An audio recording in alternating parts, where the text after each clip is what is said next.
Hey folks, it's Matt here with Basemap, and today we're covering the Utah Draw. All right, number one, what do you need to know about the deadline? It's April 25th at 11 p.m.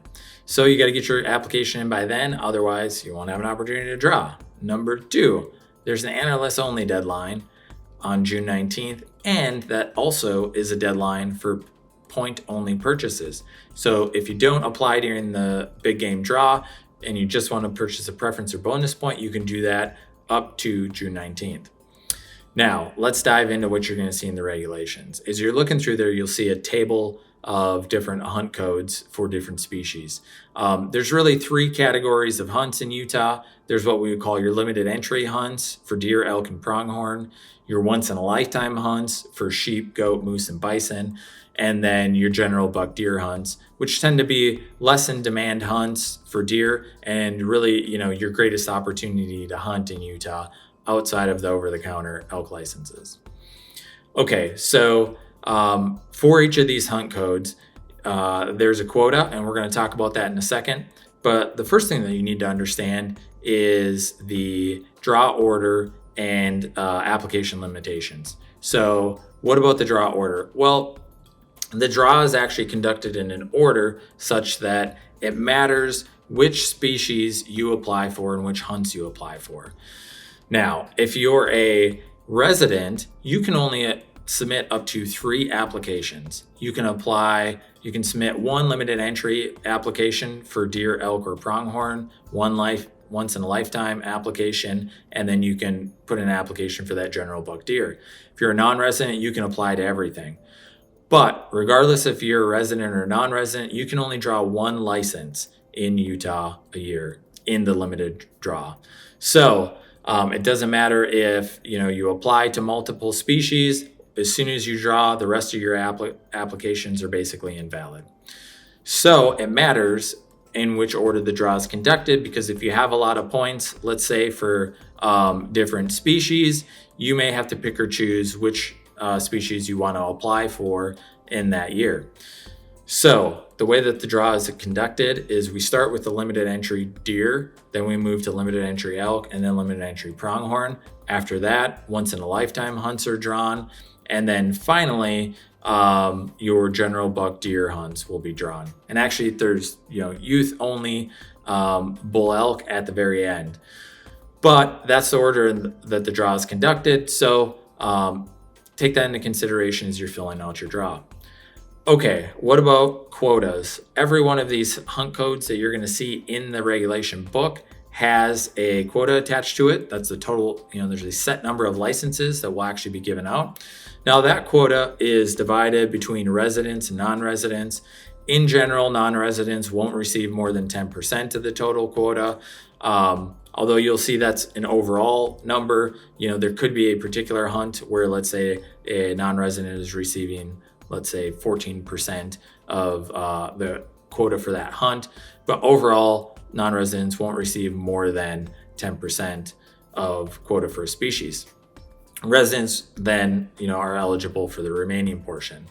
There are some hunts where there's an exception. Cooperative wildlife management hunts are only open to residents. And then when it comes to your general buck deer licenses, there are a couple different classes of applicants. There's lifetime license holders, and those lifetime license holders get to draw first.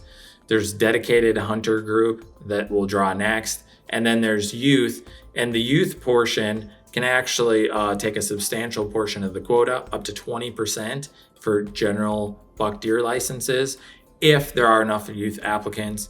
If there aren't, then that quota will just go into the resident and non-resident pools. Okay, now that we understand the draw codes, the draw order, and the quota, let's talk about the actual systems in place for allocating those quotas. If you're applying to general buck deer, you need to know that a preference point system is in place. Now, the way a preference point system works is that every year you're unsuccessful or you purchase a point, you will build a point. Then the following year, you can use that in the draw.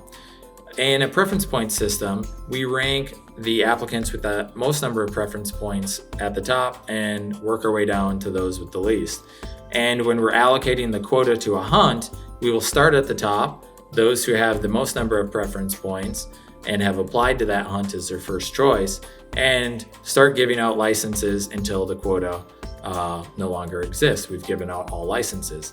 If we get to a point level where there are more applicants than there is quota, then those applicants will have been assigned a random number and sorted by lowest random number to highest random number, and we will just allocate licenses until we run out. So that's the way a preference point system works for the general buck deer hunt. Keep that in mind, because now we're going to talk about the hybrid bonus point system that Utah has in place. I call it hybrid because 50% of the quota for all of these other hunts is allocated to max bonus point holders, those people who have the most number of bonus points, and we award that 50% of the quota in the same fashion that we would award licenses in the preference point system. Now, the remaining 50% is awarded randomly, but there's a catch.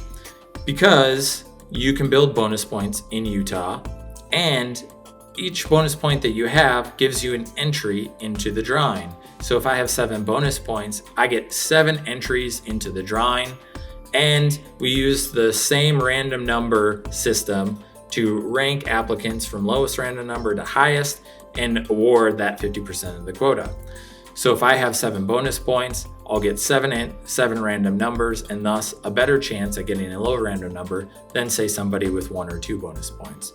So that's the way that the licenses are actually allocated and the draw system's in place. Now, the last thing you need to know are choices. You can choose up to 5 hunts in Utah when you apply. However, your first choice is all first choice hunts are considered first before moving on to second, third, or fourth choice hunts. And for the majority of hunts in Utah, with the exception of some general buck deer licenses and a couple elk or pronghorn hunts, all licenses are usually allocated in that after considering the first choice applicants. So very few hunts go into the second, third, fourth choice. So those are the things that you need to know this year, and hopefully you're successful in your Utah draw.